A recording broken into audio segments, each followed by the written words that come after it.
Okay, I guess we're gonna start recording. Okay.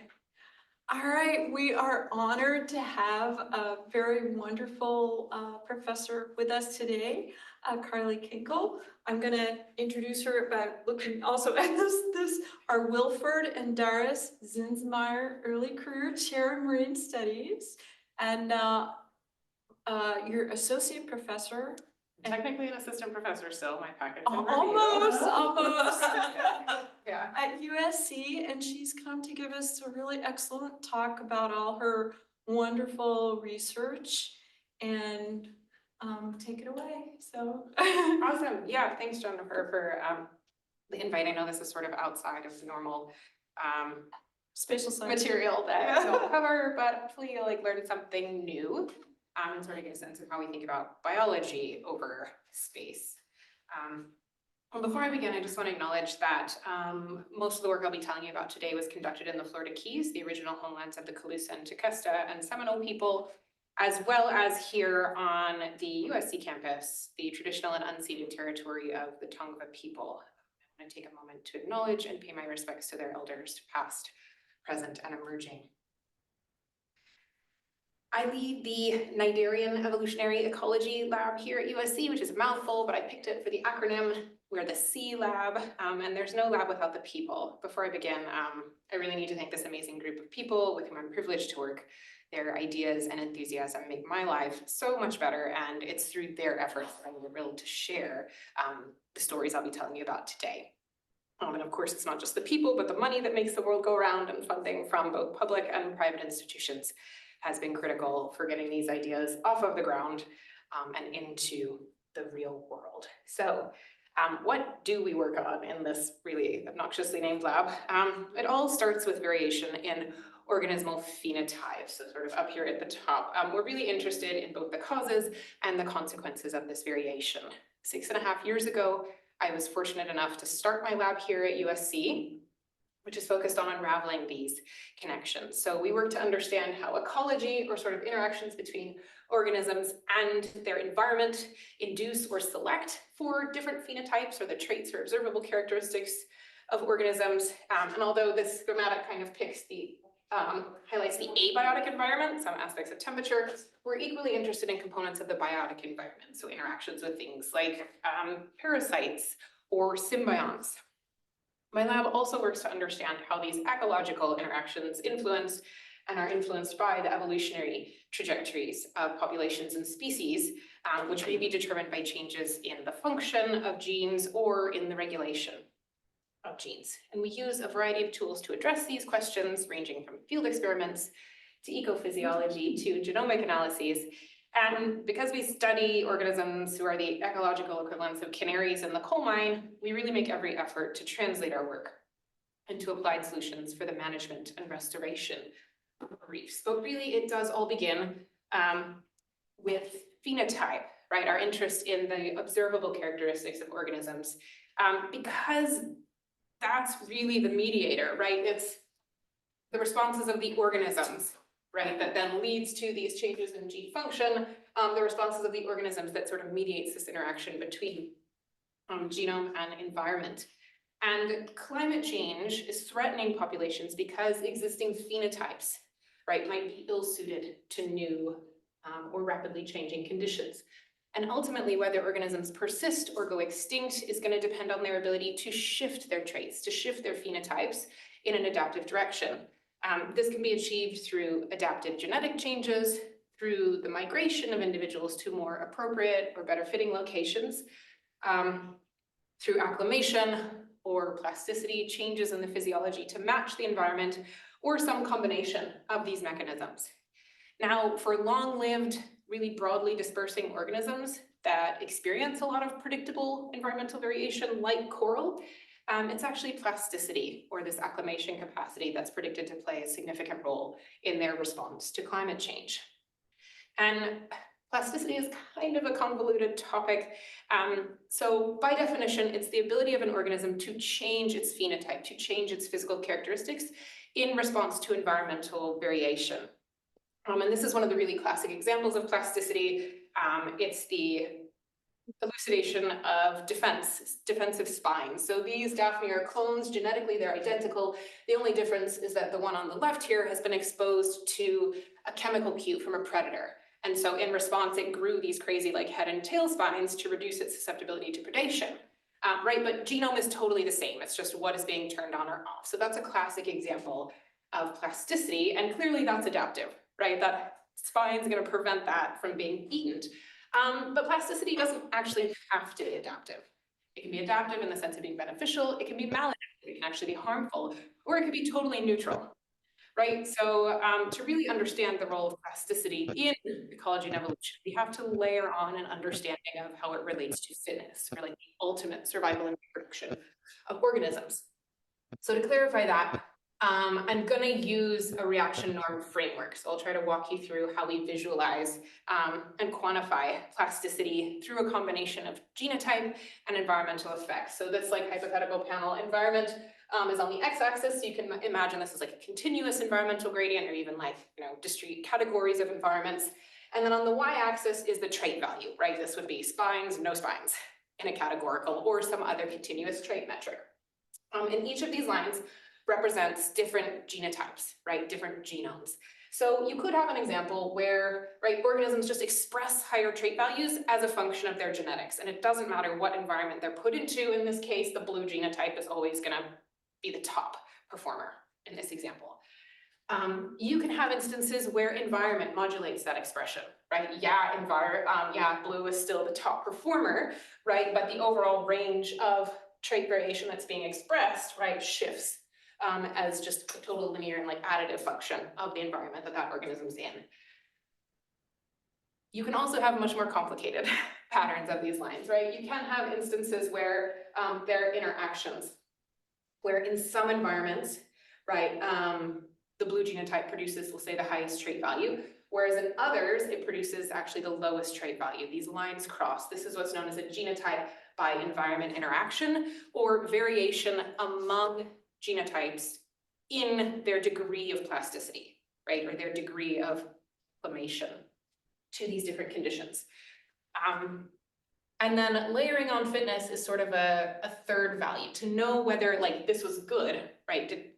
Did blue make a good choice across this environment? We have to know how that relates to some components of survival or reproduction, right? So let's assume that fitness, right, in environment 1, having a high trait value is the best.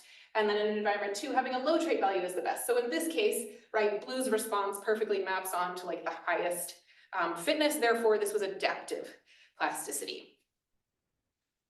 The thing about this variation in plasticity among individuals, right, it means that not only can the mean trait value evolve, but this sort of plasticity can also evolve, right? If individuals differ in their ability to acclimate, plasticity itself can evolve in response to selection, meaning that you can sort of have this longer term interplay between the ability to acclimate, either magnifying or suppressing genetic adaptation. And the way this could happen in our previous example, right, in this case, right, we said blue was, yes, that was good. This high plasticity correlates with like high fitness in these environments. Red is still plastic, right? But it's actually hitting on the wrong trait value in environment 1 and like meh, kind of okay in environment 2. That might mean that the red genotype doesn't survive or doesn't reproduce, right? And thus over generations, you might have a change in the overall capacity for plasticity in that population, if that makes sense. So what does this have to do with coral? Well, we've known for decades that coral are really highly plastic. They shift their morphology in response to light availability, nutrient levels, wave energy. So this is an example that I'm showing you here on the left, a really classic paper by John Bruno and Pete Edmonds, where they transplanted these genotypes of a madrasis coral to 4 reefs in Jamaica. And they found that coral adopted this more like club-like growth pattern in response to high wave energy, right? So they were sort of retracting, growing more robust when they were experiencing this higher wave pressure, and skinnier when they were in the lower wave energy habitats. But there have been other studies where we know across coral species that you can get differences in growth forms depending on light availability. So at lower light levels, you tend to have more of these plating or flat morphologies, presumably to maximize like light exposure to that overall surface area. And while this morphological variation is really pretty to look at, changes in coral shapes are actually really, really functional. So coral are the foundation of reef ecosystems. And the shape of the reef is central to all the services that we derive from that reef, right? When you have reefs are incredibly biodiverse. They support nearly a quarter of all marine species. Because that structural complexity creates all these nooks and crannies. It's habitat for all of the other organisms that we love to look at and interact with. And central to this complexity is also central to their productivity. More complex reefs support more juvenile fish that support more productive fishing grounds for local subsistence fisheries, which directly feeds into their economic value, right? We go and see these reefs because they house all of these beautiful creatures, because they are productive and they generate billions of dollars and millions of jobs in more than 100 nations worldwide. And that structure is also central for the communities that are placed near reefs. When you have a really nice structurally complex reef, it acts like a natural breakwater system. Right here in California, we build those big cement jetties that are meant to like dissipate wave action. You don't need to do that if you have a beautiful tropical reef. Like that is the first thing that high wave energies interact with. And the cool thing is, in a healthy reef, that reef is going to repair itself. So these are incredibly valuable services that we gain from these reefs. So the underlying capacity for changes in morphology is common, but also really important, really central to the function of these systems. When I started my lab here at USC though, we didn't really know what was driving this pattern mechanistically. Very few studies had replicated coral genotype in a way that would allow us to say like, okay, is this plasticity variation among genotypes? Is it purely environmentally driven? Is it some sort of interaction? We also didn't really know, right, in a quantitative sense, how this variation was related to fitness. And so we set out to kind of answer these questions. We wanted to know, like, do individual coral differ in plasticity, right? Or is this just something like an absolute of a species? We also wanted to know how plasticity was related to fitness. And so to answer these questions, in a strange way, we sort of made the best of a bad situation. I'm sure you all have heard about threats to reefs worldwide. The Great Barrier Reef, the decline of the Great Barrier Reef tends to get a lot of airtime. But I'm sorry to say Caribbean reefs have actually undergone a much worse decline. So since the 1970s, reefs that used to be dominated by these huge stands of really complex branching coral, Acropora cervicornis, Acropora palmata. So these were two reefs in the Caribbean in 1975. If you fast forward to today, those reefs are now dominated by soft coral, sponges, and macroalgae. So that complexity is totally different, right? The topographical complexity is totally changed for that system. And we've seen that pattern Caribbean-wide, that what used to be about 50% coral cover is, in a lot of cases, no more than 5%, in some cases less than 1%.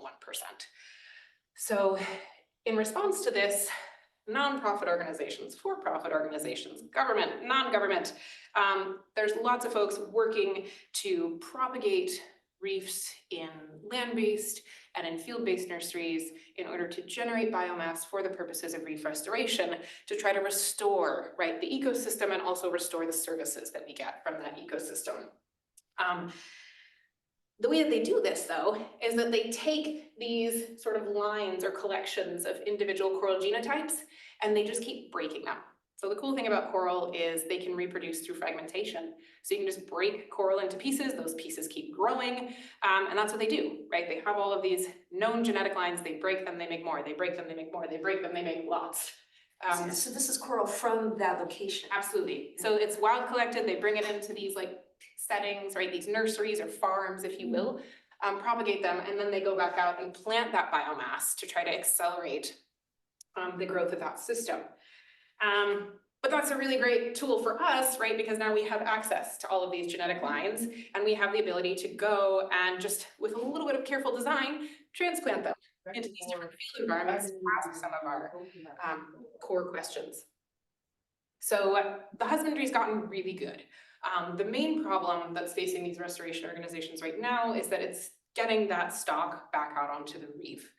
Turns out when you transplant these coral, the subsequent growth and survival is really variable among reef sites. So when I was first starting my lab, a longtime colleague and collaborator down at Moult Marine Lab shared some data with us, shared some pilot data from some of their transplants where they had put coral out in 2015, surveyed them 1 year later, and found that across this pretty small spatial gradient, they saw huge differences in mortality. So this is the lower Florida Keys, Key West here on the left, going back up towards like Key Largo here, but we're cut off at Big Pine Key in Bay Honda. But up towards Bay Honda, there's 83% mortality after 1 year compared to just 3% down by Key West, right? So like a huge, clearly a huge environmental gradient there. There was nothing about the data that we had access to environmentally that would suggest what was driving this. You know, the practitioners did the same thing every time, but they hadn't designed the experiment in such a way as to be able to say, okay, was this mortality because the coral they put here were bad coral, right? Or the site was bad, or the coral were bad at that site, right? So we wanted to go back and do a much more controlled experiment to try to tease apart those potential explanations. Again, genotypes by environments, giving us that chance to ask our core questions about plasticity in this restoration-informed context. We received funding from NOAA's Coral Reef Conservation Program to do that. And so my first PhD student, now Dr. Wyatt Million, set up this big transplant experiment. We took 10 genotypes, so sort of 10 lines of Acropora cervicornis, replicated in triplicates. So we took 3 replicate fragments of those genotypes and outplanted them to 9 different field sites spanning this known gradient in mortality, right? Because we kind of wanted to recapitulate that level of environmental variation. We picked our particular target sites to overlap with water quality monitoring stations. So those are the little white diamonds in this image, so we could sort of try to pull out later what were the aspects of the abiotic environment maybe contributing to performance differences. We went back and we resurveyed these coral every 3 months for 1 year, and we took samples to try to say at the beginning and end, like, okay, in addition to the abiotic, were there components of the biotic environment? Today, I'm going to focus on just the fitness data, that growth and survival that relate to our core questions about plasticity.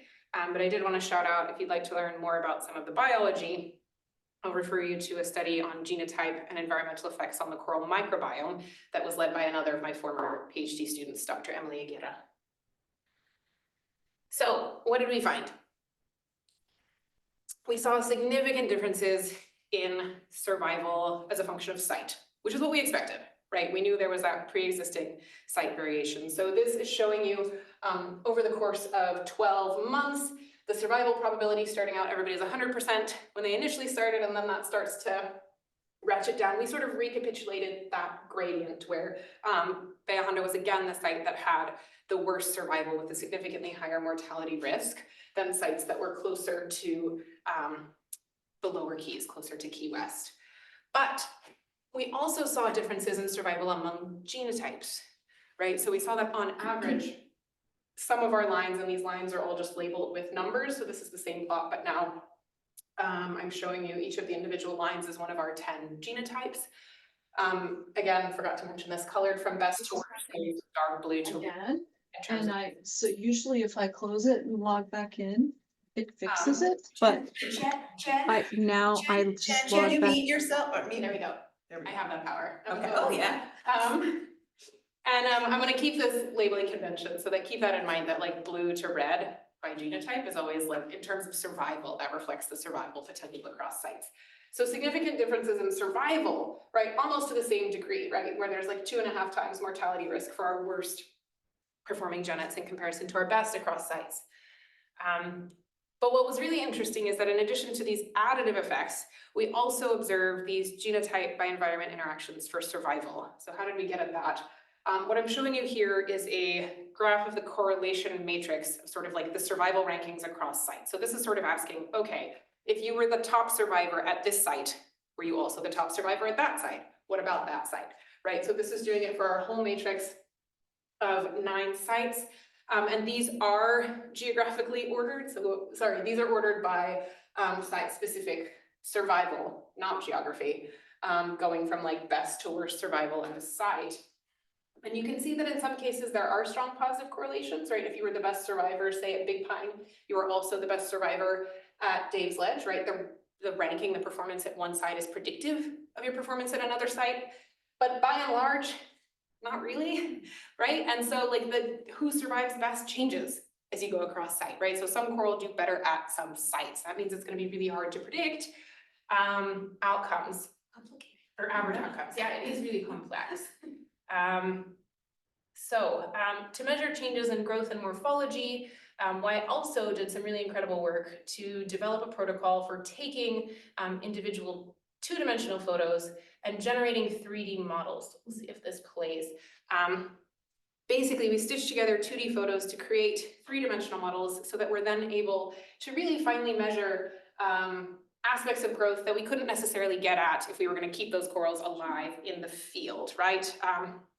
So as you zoom out, you should be able to see here we have this lovely coral. We're doing some standardization, trimming away the background. But we can measure things like linear extension, which is sort of how long each branch is getting. But we can also do things like measure the surface area or the volume of this particular coral, or what we consider to be like the relevant habitat space created by that coral, what we're calling the volume of the interstitial space. So you can think of that as like if you were to lay a blanket over the whole branching structure of this coral, like how much habitat, what's the negative space? That's not coral, right? That's where the fish would live.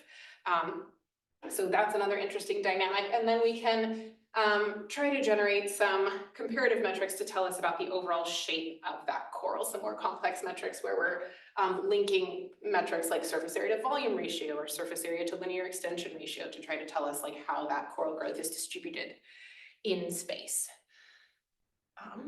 And I'm just showing you data here for linear extension to keep it simple, but we sort of saw the same thing as survival, womp womp, that basically the best grower in any given reef site, the identity of the best grower didn't stay the same. So these same 10 coral genotypes, again, over time, this time the y-axis is the linear extension, so sort of how big they were getting over time. So you can see that at some sites, right, we had a certain genotype that was the top performer, that identity stayed the same in terms of the same color, right? But at other sites, the identity of the top grower changed. And if I'll remind you, this ranking is their relative survival ranking, right? There's also this mismatch between growth and survival, right? In some cases, the best survivors were the best growers, but not always. Sometimes the worst survivors were the best growers, right? So it's complicated. The main take home in terms of restoration application is that when you have the existence of these genotype by environment interactions, it means it's really hard to predict performance based on knowledge of like site characteristics or genotype information alone, right? You don't have a lot of predictive power. So that's challenging, right? There's not some like super coral that's going to go across these sites and save things, right? Really the take home is that diversity matters. You got to keep a diverse portfolio because you don't know who's going to win in any given site at any given time. But from the basic biology perspective, the fact that we get all of these crossing lines also means there's differences in plasticity among individuals, going back to that core basic biology question. So we wanted to try to figure out, okay, these individuals differ, right, in the degree to which they're changing their traits in these different environments. How does that relate to their overall performance on average? How do we link these changes in growth to their average survival genotype? So to do this, we used a joint regression analysis. So in essence, this analysis is comparing the trait values of each individual relative to the population average at each specific site. To try to figure out, is that individual like more or less plastic than the average? So I'm going to try to illustrate this with just some like little cartoons. So you can imagine that, okay, going across environments, there's some range of trait variation, right? We'll say like growth is so much in this site, it's so much in that site, but the individual genotypes are sort of like a spread of the distribution. And the gray bar is sort of indicating that population mean for that site. An individual that sits really close to this mean, right, is sort of tracking the population level average across all sites. So because we have 9 sites, right, we can sort of say like, how close is that individual to the mean across these 9 sites? And we can draw a regression between the individual trait value and the population average. That individual that's like super close, right, it's low when the population's low, high when the population's high, its slope's gonna be 1, right? It basically tracks the population average perfectly. So that individual's plastic, but not more so than the population average. Whereas let's consider this other example, right? This other genotype, the blue one, right? When the population trait value is high, it goes higher.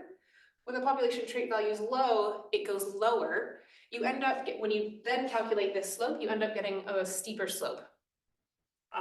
Right, higher when high, lower when low. And so you get a slope for an individual genotype that errs on the side of more plastic, right? So essentially we ran this joint regression, calculated these individual plasticity scores based on this slope, and then asked, okay, for this genotype that's more plastic or less plastic on average, how does that relate to survival on average? We found something really interesting, which was that the more plastic individuals, right? So this is plasticity for some of our different growth traits that have surface area, volume of the interstitial space. So this change in size was positively correlated with their overall growth rate. So just like how fast they were growing, which for coral is directly correlated to their ability to reproduce sexually, right? Once they get sexually mature and can have enough energy to invest in producing gametes. So that was exciting. We also saw similar relationships for some of the more complex shape metrics in terms of surface area to volume ratio. So we saw positive correlations in plasticity with both growth rate and survival. And we also did a little bit of a crazier analysis to try to say, okay, what aspect of the shape is most important for survival at different sites? So basically we plotted all of these different growth metrics in principal component space. And we didn't necessarily find any clustering by site. So it wasn't like, okay, right, that you're supposed to be this shape at this site. But what we did see was that for our genotypes that were the best survivors, basically they occupied like the space, like the trait space that they were able to access was like much bigger than these ones that were our lower survivors, basically. So it was like higher survivors access this higher trait space, again, supporting that potential role for plasticity being adaptive, plasticity in this morphology and this shape being adaptive in this system. So taken together, we find these significant genotype by environment effects in both survival and shape or like size, which indicate that individual coral differ in their degree of plasticity, right? They can acclimate to a greater or lesser extent across sites. That capacity for plasticity was correlated with changes in growth and changes in survival, right? Indicating that the more plastic individuals were going to do better over generations, suggesting that plasticity itself is going to continue to evolve in this system. Which led us to a whole new set of questions, like, okay, cool, what is plasticity is here, it's being selected on, but how is this being manifested, right? Like how are these genotypes like producing these different growth forms across different sites? Are there any trade-offs, right? Our experiment happened to be run in a totally benign year. It was happy, coral were happy, nothing bad happened, right? It might be like, yay, plasticity is adaptive under benign conditions, but if you apply a stressor, there might be a cost to maintaining this flexibility. Are there trade-offs? What's the potential for transgenerational effects, right? You have a same genetic parent, right, that's sort of choose your own adventure, adopted this different growth morphology. What does that mean for the offspring of these parents? And the bigger question that I'm really excited about is sort of, okay, what does that mean for the overall structure and function of a community, right? If you're like really plastic, you're adopting these crazy shapes, does that change your capacity for biodiversity, right, or productivity on an ecosystem level? So we were fortunate enough to get funding from the National Science Foundation to begin working on these questions in basically like the start of last academic year. And I can share the initial results of our work aimed at understanding the physiological mechanisms giving rise to differences in plasticity among coral genotypes. And this work is being led by a newer PhD student in my lab, Maya Gomez, who really added a lot to this project by pushing me to think more about the importance of other environmental drivers, specifically light. So last summer, she ran a 7-week tank experiment in which she manipulated both flow and light experienced by the same Acropora genotypes that we used in our field transplant experiment, right? Again, because they're restoration lines, we can just access them again, almost like a mouse facility. It's great. And she's since been working on a lot of data analysis. And so I have some of that preliminary data to show you today, but to sort of understand why she might be interested in calcification or the interaction with light and other flow parameters, I have to explain a little bit more about basic coral biology. So coral are animals related to anemones and jellyfish. From far away, yes, they kind of look like rocks, but if you zoom in, you would see the surface of that rock is actually composed of these little individual anemone-like structures. Think of it like a carpet of anemones all stuck together. That's the surface of the coral. If you zoomed in even further, you would see that inside those animal tissues are populations of single-celled dinoflagellate algae. So yeah, they're rocks, they're kind of brown and green like plants. That's because they have basically plants living inside of their tissues, and that is the core superpower of a coral. These dinoflagellate symbionts, they do what plants do, they photosynthesize, they generate a lot of carbon sugars. That sugar gets translocated directly to the host animal, and up to 95% of the host daily metabolic needs are met through symbiont photosynthesis, right? So this is huge. That is their total nutritional source. And that excess, right, that huge amount of incoming energy is sort of what gives corals the ability to invest a lot of that into producing this really insanely robust calcium carbonate skeleton, right? So this carpet of anemones is sort of growing over, and every year adding a layer and a layer and a layer and a layer of this huge calcium carbonate structure. So yeah, they basically form rocks. When they die, they form rocks. But that secretion of this calcium carbonate, this calcification, that is synonymous with creating the structure of a reef, right? You don't have a coral reef without these like massive, in some cases, like house-like structures. So because symbionts are photosynthetic, that's why light is so important, right? Light availability is directly proportional to like how much photosynthesis is progressing, how much sugar you're going to get out of that system. So like optimizing your morphology to optimize capture of photons is important, right? And studies have shown that the way that corals lay down or deposit calcium carbonate, as well as some of their tissue structures, can enhance internal light fields, especially in like low light scenarios. So basically like the geometry of that skeleton will like reflect light back to like optimize symbiont photosynthesis, which is really wacky. But this is really what led Maya to force me to say, okay, we should probably look at light in addition to flow, which is what I was super focused on. So her light treatment basically involved same experimental conditions, same lights, but she manipulated the light intensity to increase photosynthetic active radiation, or basically like the light that lets you produce sugars. So we had a high light treatment and a low light treatment. Me personally, I was more interested in the effect of water flow, and this interest was motivated by basically some of these restoration methods, or like how we grow coral in order to generate lots of biomass for the purposes of restoration. So as you can see here, like this innovation came about right about like when I was starting my lab. So they were sort of transitioning from sort of benthic or like on the bottom based grow out methods to these like in water structures. We call them trees, coral trees. But basically like they're PVC structures. There's a buoy float on the top so that they're positively buoyant. And then you use like fishing line to basically just like dangle coral in the water column. And what you actually see is that corals dangled in this way grow 3 times faster. There's like 3 times faster linear growth when they're dangled in the water column, as opposed to corals that are like fixed and growing from a substrate. So this was really elegantly shown. So this is sort of the option B, or how it used to be done, was sort of right, these structures on the bottom, they're elevated to try to prevent lots of sedimentation from killing your coral, right? A lot of like sediment and sand can kind of smother the coral.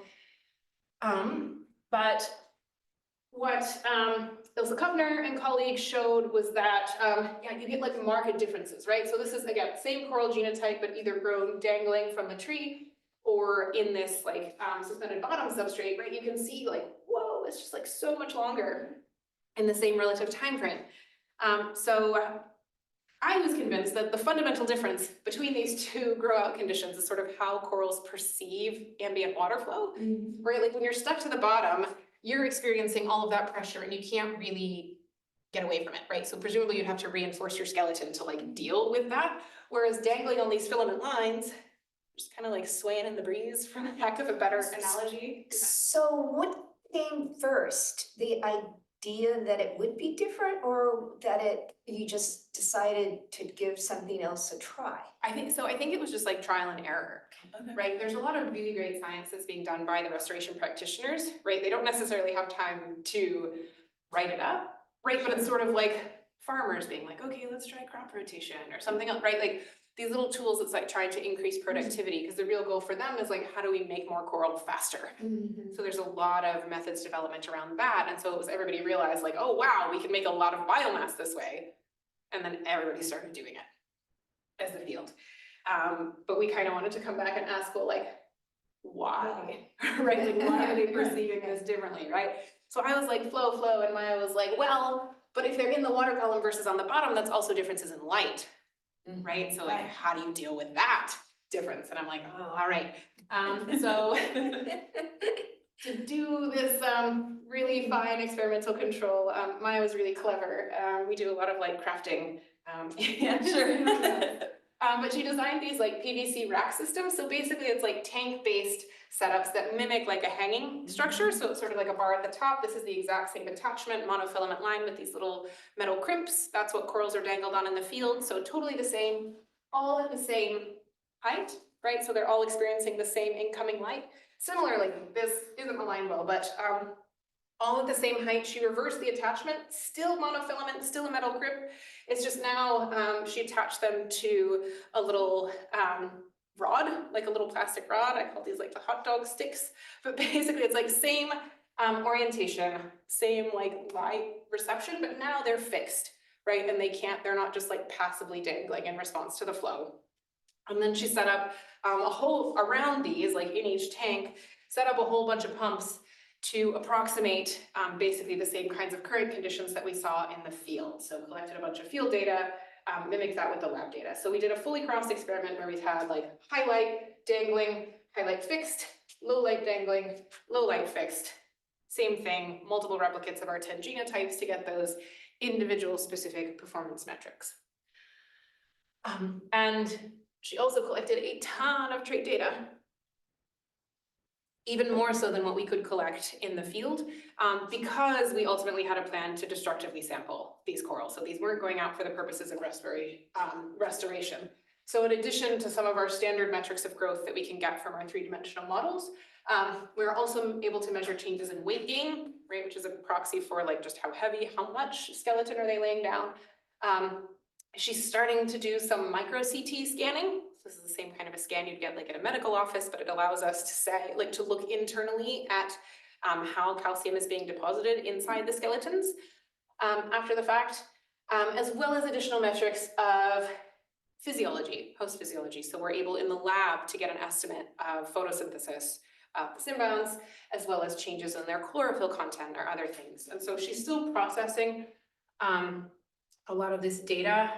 So today we'll show you the mostly finalized results for linear growth, changes in weight gain, as well as photosynthesis. And I do want to shout out that we've developed an additional collaboration with the creators of the MeshLab software, which is this open source software platform that we use for manipulating and measuring our three-dimensional models.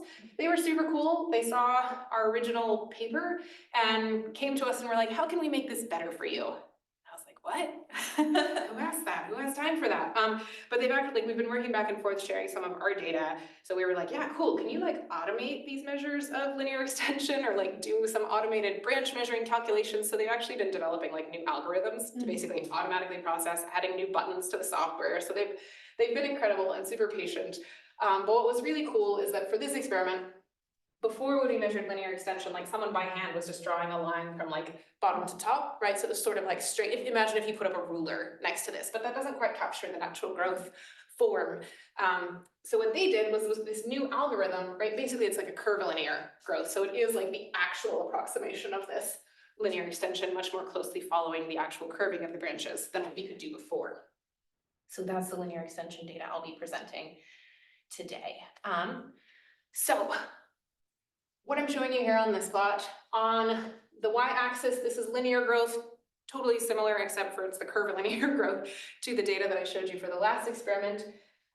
In this case, instead of differences in site, I have the individual genotypes, right? Our coral lines going along the y-axis, going from on average, right? If you took the mean of these values, the one that grew the longest to the one that grew the least, and then it's stratified by the light treatment, because that's actually the only condition that we found a significant difference for. So good on Maya for suggesting light. We didn't actually find major differences by flow. Listen to your grad students. What you can see right off though is that just from a baseline, right, there's a huge difference among genotypes in their linear growth, right, under this like common tank condition. That's kind of what we expected based on our prior field data, right? Here, this is just a tank environment. Some like it better. Some don't like it quite so much. But what was really interesting was that we also, now in response to like a specific environmental pressure, we're seeing these differences again in the magnitude of plasticity, right? Where we have some of these genotypes, or same genotype, same genetic background, is able to really capitalize on the difference in environmental conditions, right? It's like, boom, I'm totally changing my linear extension, depending on the light field. Whereas others are like, right, isn't really changing as much. So we saw significant interactive effects. And to give you an idea of what this looked like in actual real time, is that, as Maya called it, they grew new butts or new apical tips. So the way we generated these guys is we just like cut snips so that they were all the same size to start with, right? And in this case, so this is Gen at 50 here in the highlight. Why is it getting so much longer in these highlight conditions? Well, right here, it started growing.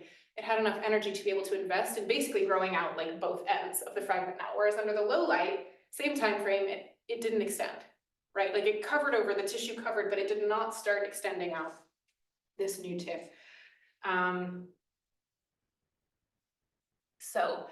We saw similar patterns for weight gain, maybe more plasticity in terms of like genets responding to it. So this same genotype still on the x-axis. Now we're doing weight gain, or like how much heavier you got, right? And again, some are really shifting their weight in response to the light conditions, right? They're depositing more calcium. They're able to deposit more calcium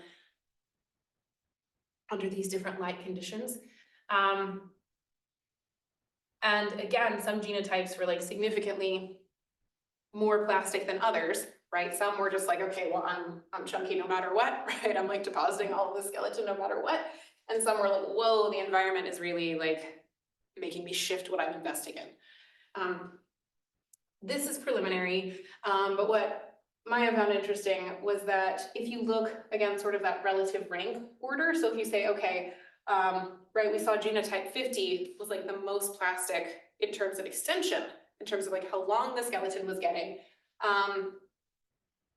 But it's not, right, it's not the same in terms of the weight gain. It sort of like falls down the average ranking. So it suggests that sort of what could be changing is sort of how the corals are distributing that new skeleton. So whether they're investing that calcification and sort of growing long or growing dense might be affecting that. Again, still analyzing this. And flow might not be out of the running yet. Again, still pursuing this. But we did a little exploratory plotting. So this is putting linear extension again on the y-axis, so like relative growth per day, and then correlating that with weight gain on the x-axis, so plotting regressions across same sample. And you can see that this is for corals that were fixed, sort of the hot dog stick corals in high light versus low light. The slopes are really similar. So like it doesn't seem like they're super changing investment, right? Like the sort of infill to extension ratio is kind of the same under those conditions. But when we look at it for the fixed versus suspended, those slopes change quite a bit. So it does suggest that their like flow might modulate how they're depositing their skeleton. And to get more insight on that, we're gonna have to dig more into the CT scan data. So all I have is like pretty pictures to show you as like an advertisement of coming up next, because it's been, it's not trivial to figure out this methodology of how long to scan, how many to scan at a time. But what's cool is this is literally the output of a single run. We didn't do any additional coloration or anything else. These changes in color are reflective of the density, the skeletal density, and this demarcation actually delineates sort of the new, we'll call it the new butt from the old tissue. Like basically they were, like density just changed naturally, and we can, this is now false coloring it. If that will pop up to show you, like this demarcation between the existing skeleton and the new growth is like super, super clear. And so again, she's refining the protocol for figuring out like, we want to make sure everything's standardized so all of the scans are comparable, but what we want to look at are these changes in potentially like pore size, as well as just density of the actual aragonite, like the calcium carbonate that's being deposited among individuals to sort of relate that back to our conditions.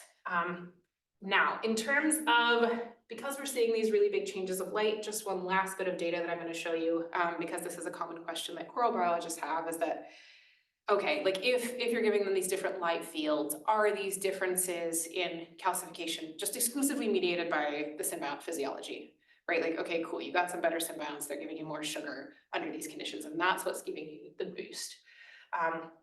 So we have preliminary data from our photosynthesis measures. So this is short-term incubation sort of at the end of the experiment, where we basically put coral in a jar and ask like how, under light, and ask how much oxygen is produced in this condition. That's a direct proxy for photosynthesis of the symbionts. I'm looking at everything like genotypes, fixed versus flow, everything else. We don't actually see the same interaction. So it's not like the symbionts differed among host genotypes. We're basically just getting this like additive effect of, yeah, light boosts symbiont photosynthesis, but it's not underpinning those like genotype specific differences. So we think this is evidence suggesting that symbionts are really functioning the same, but it's the host that's making the decision about like where to deposit that skeleton. And that's what's potentially giving rise to these morphological differences. Okay, so taken together, in terms of mechanism, again, we're seeing these genotype by environment interactions in growth, but this time in response to like one specific environmental driver, and that's light intensity. That capacity for plasticity isn't explained by absolute differences in weight gain, which is a proxy for calcification on average. An investment into growing long versus growing heavy appears to differ among genotypes, as well as potentially among these different flow treatments, suggesting that we need to dig into that micro CT data to understand like how is all of this playing out on bigger scales. But preliminary assessment of symbiont physiology suggests that it really is the host driving the bus, although that's pending completion of the final sample processing. Finally, I will say that this past summer we were supposed to begin work on some of these other aims, but I realize you may or may not have heard, there was a major bleaching event in the Caribbean this summer. How major? Really, really major. So this is, coral biologists get kind of nerdy about plotting sea surface temperature and what that means for the accumulation of temperature stress and how that predicts bleaching. Basically, we have a funny system called degree heating weeks, where we can say, okay, we know that on average, sea surface temperatures are, on average this high for any given month of the year. That changes seasonally. Anytime sea surface temperature goes above the maximum monthly mean, so sort of as hot as it gets on average, that starts accumulating temperature stress for the organism. So we calculate the degree of temperature stress in this, like how high for how long above the maximum monthly mean. So like 1 degree above the maximum monthly mean for one week is 1 degree heating week, right? 2 degrees above for 1 week is 2 degree heating weeks. 2 weeks at 2 degrees above is 4 degree heating weeks. And then we have a metric really similar to sort of like hurricane watch and warning, where we can say if you get so many degree heating weeks, that's a bleaching watch, that's a bleaching warning, that's a like, this is happening right now, get out and look at what's happening. So what's this? This is showing you literally all of the data for this particular site in the Florida Keys that's really close to our transplant sites from the mid-1980s all the way through 2023. So this is, right, the average. You can see on average the seasonal distribution, but there's a line that's sort of going far above the max monthly mean. Converting all of these to degree heating weeks. So this is the same data across all these different years. How hot did it get? This includes the 2015-2016 mass bleaching event. We never went above 8 degree heating weeks in the past. This summer, we went in excess of 20. So it's not even like a little bit of a standard deviation. This is like off the dang charts. And this pattern was the same for the Caribbean. It was more than 3 times the heat stress that these reefs had ever experienced. And we've been seeing some really catastrophic impacts. So we had some of these other transplant experiments running for our trade-off experiment. You know, and then these are images from elsewhere in the Keys. In the span of just a few weeks, right, we had 200 of these fragments transplanted to try to ask about our trade-offs experiment. Right, in the span of a few weeks already, we were seeing like 25% mortality. This is from like when we surveyed them at end June to end July. As of November, out of those original 200 transplants, there were like 3 still living. So this was a huge, huge event, huge stressor. And so in the context of this big ecological impact, I want to take a broader moment to reflect on what this really means. I think we have a really powerful system in which we can ask questions about ecosystem scale consequences of these like really fine scale cellular processes, like right where they're calcifying, how that's relating to this like structure of the ecosystem.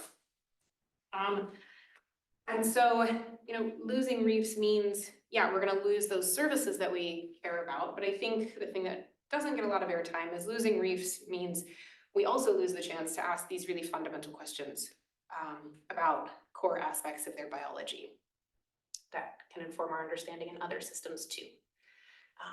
So with that, I will take the additional questions that you have. Thank you. Well, thank you, Dr. Kenkel. I learned a lot about coral.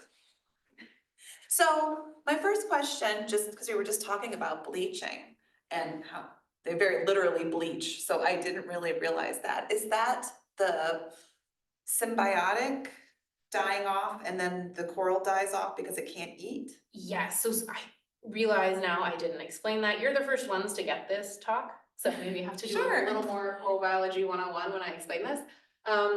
But I think these images, you can sort of see it. So I don't know if you can see here, like the little fuzzies or like the little polyps. So yeah, a bleached coral isn't a dead coral. What happens is when the coral experiences an environmental stress, most often these days temperature, but can be anything, right? It can be too cold, can be too salty, too sedimenty, not salty enough. That's kind of the all-purpose stress response of the coral. What happens is that symbiotic relationship between the animal and the dinoflagella algae breaks down. The algae are lost or expelled. And so basically you see a coral that looks white because you're like essentially their tissue is kind of transparent like a jellyfish without those algae. And so you see straight through the transparent tissue to the white skeleton. It's not dead, but you're totally right because so much of that nutrition comes from the algae, right? That sets the timeline of the coral is starving, Yeah. right? And if the stress doesn't go away, if the symbiosis can't recover, the coral is going to die from starvation. And so I think you can get these like lower intensity stressors where like, okay, they bleach a little bit, but then the algae repopulate and so they recover. Because this stress event was so severe, we were almost kind of seeing bypassing of bleaching altogether and they were just sort of going straight from healthy to dead. And that's sort of a product of it just getting too hot, right? You're not starving to death when it's too hot, right? And that's in humans too, right? If it's too hot, we will just die from too hot. But we can also die from starving to death. Right. And so there's some different mechanisms possibly at play there. So that symbiotic relationship is really interesting because I thought early on in the talk, you said, okay, it's really plasticity, they don't migrate. And I guess that kind of makes sense because they have this symbiotic relationship, they're not gonna wanna go deeper to get cooler because they're the sunlight. So Is that? that might have been misleading. So yeah, all of these, so it turns out coral can do these other things, but it's sort of dependent on the migration potential is generational. So for non-coral biologists, so this is a coral reproducing sexually, right? So in terms of movement, yeah, the colony itself, once it's not moving, right? It's stuck to the Yeah, right. It can move if it breaks and then the piece rolls away and survives, but that's like right, you're not getting out of the environment really with a little bit of breakage and rolling. But when they reproduce sexually, they do release eggs and sperm. Those like float up into the water column, fertilize, the larvae develop, but then those larvae can kind of go anywhere. So it's a metamorphic system. The larvae go, eventually they get less and less and less buoyant as they eat up their lipids.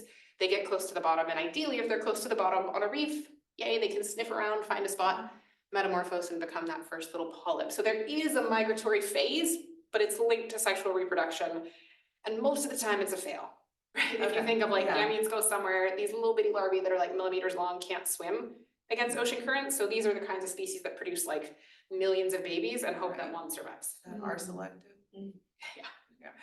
So, are we seeing any, I mean, I know we're seeing all kinds of loss, are we seeing any kind of new colonies? Not in the Caribbean. Okay. So that's another of the big factors contributing to Caribbean reef decline is that when you get a system that's wiped out, say for whatever reason, right? Whether that be bleaching or like, hey, there was a really terrible hurricane that just like flattened everything. We don't see what's called recruitment of these new coral babies really coming in to like recolonize the substrate. And so that's a serious ecological problem. That's why we've had to go so heavy into restoration, is because the Caribbean reefs are not recovering themselves through what would have been this natural mechanism of like, okay, the babies come in and they regrow, sort of like the seedlings become the saplings, become the trees. Right, it's sort of like after a fire, nothing is coming back in, except the grass, right, like trees coming back. But Pacific, that still happens. You can get reefs wiped out, Great Barrier Reef, Pacific, there is still sufficient recruitment, at least of the weedy species, that like we do see recovery on the span of like years, or 5 to 10 years. So who is funded? So first of all, thank you. This has been fascinating and it's so inspirational. I just want to drop everything and go. So what entities or organizations are funding that nursery and replanting? Great question. So really lots of different ones. So it's government. So branching acroporids are both listed as endangered. So that necessitates like a recovery plan and recovery actions. So there was funding that was released as part of that mechanism at the federal level for the recovery of these endangered species.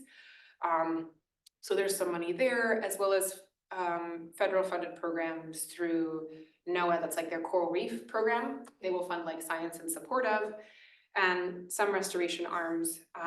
But a lot of the funding actually comes from state level funding as well. So like state of Florida, if you think of like the economic impact, like the Keys alone, it's a multi-billion-dollar industry in terms of tourism and everything else. So that's a lot of livelihoods gone if you don't have a reef there. And so they're investing in trying to keep that reef. So that's coming from the state of Florida, but also additional NOAA funds for like big level restoration. And then of course, any private donors and entities. What about, are there any international coalitions for? Not really.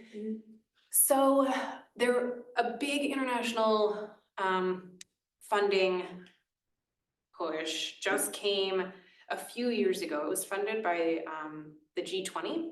So it's called CORDAP, it's the Coral Research and Development Accelerator Platform. Right, all the G20 nations were like, yeah, this is great. But it was actually Saudi Arabia that fronted the first 100 million to support that. And that is for international restoration. I think they're doing And what is Saudi Arabia's, because they have coral reefs? yes, the Red Sea. Oh, right. Yeah, the Red Sea. Only one I And can so think of, coral reefs. yeah, and so they have, right, same kind of a thing. And so, yeah, for the purposes of their own reef restoration, but I think it's a pretty nice funding mechanism in that they're forging partnerships. So like a developed nation has to partner with a developing nation, and it has to be like a real partnership, and has to be focused on like advancing restoration technology and practice. So sort of trying to accelerate development of solutions that are going to work on big spatial scales, because that's really the problem when it comes to spatial scale. Reefs is a crazy spatial scale, right? This restoration, like coral gardening is lovely, but it's not right. You in your garden is not gonna like repopulate Right. the whole like forest, right? Same kind of a thing, right? The Florida Keys Reef Tract is more than 300 kilometers long, right? Great Barrier Reef Tract, it spans several degrees of latitude, right? It's like the equivalent distance of like Connecticut to Florida, Right. of like seaboard, right? It's huge. Like, yeah, the problems of scale are insane. Well, so I guess my last question, because we're almost out of time, is related to that. And so even in the Keys, where it was 300 kilometers, you're accumulating a lot of spatial data. Yes. Yeah, so well, how are your lab handling that? Probably not as well as we could be. That's the answer to that question. So yeah, that's a big space where I think we're sort of lagging in terms of information. Is that right now we're like, okay, we have site, and then like I said, we picked our sites based on, okay, these are like water quality monitoring stations. But it's actually really hard to get a lot of high resolution spatial data for underwater environments. Right, like terrestrial environments, we can get like rainfall and humidity, temperature, and all Things that make us uncomfortable. yeah, like all those other things. For underwater habitats, like the best data that we have is just sea surface temperature. Well, crows don't live at the sea surface; they live in the bottom. Right. So we should Right. talk about this. It's crazy. We need Yeah. there's such a huge need for data, right? So it's like we can do sea surface, we can do chlorophyll, which is a proxy for sort of like shading or turbidity or eutrophication. We can use that. The Keys actually has one of the most well-developed water quality monitoring networks. They've been collecting data since the 90s.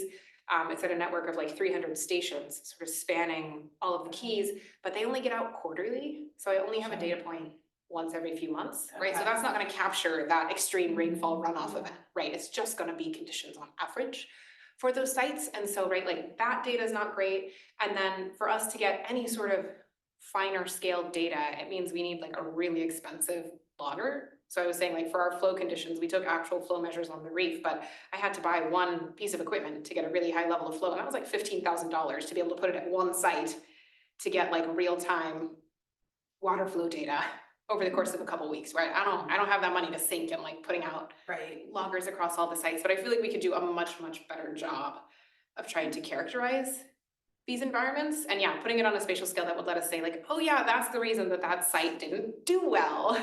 Yeah. That's kind of our forte, is organizing a ton of information, right? So yeah, if we can ever help you, let us know. Yeah, no, and I'd love to talk more. Yeah, I was actually talking to one of your master's students. Now her name is escaping me right in this like core moment, but she's a diver and was like interested in helping. Sure. Yes, helping with all of this. So yeah, it reminds me I need to circle back with her, because we just sort of talked at the end of last semester about what could potentially be plotted for these sites. So I always love to hear how scientists get to the kind of focus and topic that they get to. How did you get into coral and the topic of plasticity? And That is the answer to that is like long and convoluted. I stumbled into it, and luckily I landed in the right place. So I don't come from a family of scientists, like no one in my family does science. My life plan at 18 was I was going to be a dolphin trainer at SeaWorld. I had nice parents who were like, yeah, cool, that sounds great. And so I went to school to major in marine biology, thinking like that's what I need to do, and like behavior and everything. And luckily the school I went to had a lot of experiential learning. So I got to do these hands-on like internships like in mammal care and realized I hated it. Yep. It was like, it's like being in a hospital, right, or a vet thing, that it's like feed the animals, like scrub their tanks. I liked running the blood work more than I liked doing sort of like the animal handling interactions. So I was like, okay, maybe I need to try a different track, right? And at the same time, I was like learning more about these marine environments that I just went to because it was like, they have dolphins in them. But then I was like, oh, the ocean's actually incredible, right? Here's all this really cool stuff that I learned. So I worked my way down the food chain until I was eventually in like a marine microbiology lab. on a whim applied for a summer internship program on coral microbiology. And that's how I got my first exposure to reefs. And when I got there, I was like, wow, this is really Okay. cool. Love this, fascinating. Got along really well with my advisor and ended up meeting the person who became my PhD advisor, right? Who was just this enthusiastic guy who happened to be collaborating, and he was starting his lab at the time and was like, yes, apply for grad school. And I was like, okay. So I had to figure out what all of that meant. But yeah, started my PhD on coral, asking different questions, and just haven't got tired of asking questions in coral, because even, right, we sort of approach it from this really conservation perspective, but I think there's actually a lot of really cool, like, basic biology questions we can ask, right? Absolutely, it's So a I did- really interesting So I did a lot of work on animal, symbiosis. but Yeah, I know. all those things, I learned, yeah. like you, I learned so much. So basic coral question here, showing my ignorance. What creates the color in the coral? So there's red Brilliant question. coral, there's black coral, there's. Yes, so it's both partners. So the green-brown color, like the overarching light green-brown pigment, that's the chlorophyll pigments Okay, in the right. algae, right? So it's the same chlorophyll is like tree leaves and plants, right? So you're gonna have a range of green to brown. But overlaid on that, yeah, you can get a full spectrum of like pinks and blues and purples, and sometimes those get really accentuated when a coral bleaches. So sometimes everybody's like, oh, Yeah. the coral's bleaching and it's pretty. Yes, they are beautiful in death. But that kind of color spectrum actually comes from the animal. So corals related to anemones related to jellyfish. So connection there is like, right, you have, imagine a jellyfish, right? That's like, it stings, it's great, eats chunky food, floating through the water column. If you took that jellyfish, put its bell in the sand and like waved its tentacles, that's basically an anemone. Okay, so that is the connection there. But like anemones, jellyfish, corals, they produce these endogenous fluorescent proteins. And so that's, if you've seen some of the biotech applications like Brainbow, or some of the like labeling of neurons with all these like cool fluorescent colors, we originally discovered those fluorescent proteins in a jellyfish, right? Oh, wow. Right down the road at Scripps. Awarded the Nobel Prize in 2008. So like green fluorescent protein first discovered in the jellyfish, the diversity of colors, like red fluorescent protein, purple, green, cyan, whatever, some of those engineered, but a lot of them discovered in coral. They produce all these color variants. And so we use them a ton for biotech applications. We don't know exactly the role that they play in the ecology, like why does the coral have this crazy color variation? Like in nature, you can see these ones that are clearly what we'll call like a green morph or a red morph will be like right next to each other on the reef. Yeah. Right, and fluoresce like totally different colors, and the fish can see that, right? And other invertebrates, they have very different like visual pigments than we do. So they can perceive all of those like wacky colors, and you can too if you get a blue light with the yellow filter. It's crazy. But yeah, there's been like very little work done to try to figure out why is it there. Some people think like, oh, maybe that color helps attract the symbionts, right? Like sort of having this green around the mouth, then the algae want to like go there. So there's been some evidence for that. Other evidence suggesting that it might be related to stress response, but yeah. So is black coral rare? Yes, so those are deeper sea corals, and they don't maintain the same symbiosis. So like black coral, red coral, those are found at like really deep depths, and it's too deep for photosynthesis to be really effective. So they don't make as big of a skeleton. But yeah, they're a different sort of branch of the coral tree than the ones that we call these like traditional reef builders. Well, thank you so much, you. Dr. Kenkel. We've kept you a little bit after time, but you were I love fascinating. answering coral biology questions. I didn't have anything after. Thank you. Well, and I think that there is a lot in your lecture that we can point our students to, because you're thinking spatially, you're using all kinds of neat modeling. Like that 3D model is fabulous. Yeah, no, I would love to think more, especially when we finally do get the chance to do some of our big scale transplants. Like I'd love to think about how that could be scaled further of like, okay, right, like if we create this reef and then this happens, like how some like hypothetical model, like what would that look like for the whole ecosystem, say, if we like did this, what could potentially happen? I have like big dreams of going somewhere. Well, yeah, I just, like, that's don't why have you the stay in a skills. research area. You have big dreams. I don't have the skills to like, yeah, I have to ask questions of people that know more. Well, you know. So students come and go, but I invite you to keep in contact with Kate and My PhD is actually in environmental science. Sweet. So, Oh, we'll definitely come knocking at your door. Yeah, I have, I have a postdoc that just started in my lab this last year as one of the sustainability postdocs. And so like she's coming from a very different cool. background, but like we're having this nebulous idea of trying to develop bigger models. Like her background is all theoretical. And we've talked about maybe doing like spatial components. Cool, yeah, I mean, let us know if there's anything we can do to help, because if I don't have the answers, I can find them. Awesome. You can find the people that know, so. Cool. Thank you. Thank you I so really much. appreciate Yeah, you taking your thank time you. out to talk to us today. I think someone's gonna have to end in the chat. So I asked about the red and black coral because in Japan, those are